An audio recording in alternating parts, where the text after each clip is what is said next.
на сите, добре дојдовте на нашиот воен стадион, каде што во тек се физичките тестирања на кандидатите кои што се пријавија на последниот конкурс за прием на професионални војници.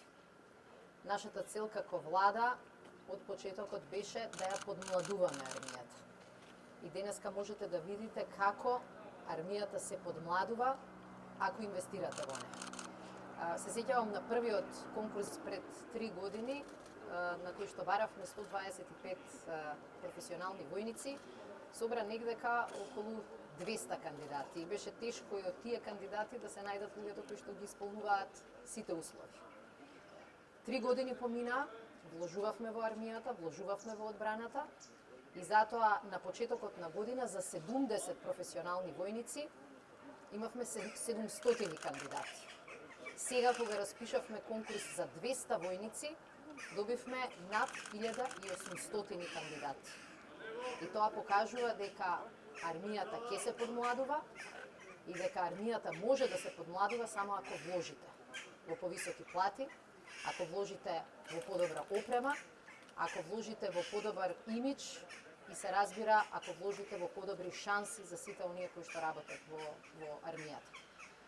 Интересот на младите да пристапат кон армијата, кој што се гледа со самото тоа што за секое место имаме по 9 кандидати, е резултат и на нашето членство во НАТО, меѓутоа е и резултат на зголемените плати и на вратената доверба во армијата.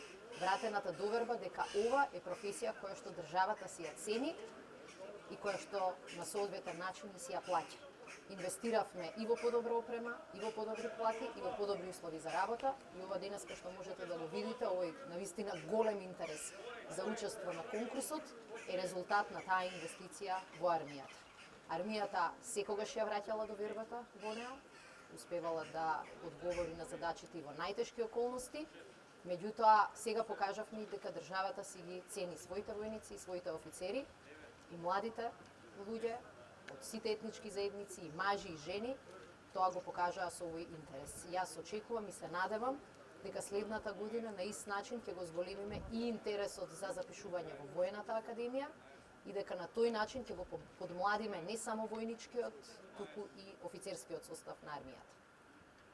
Ви благодарам.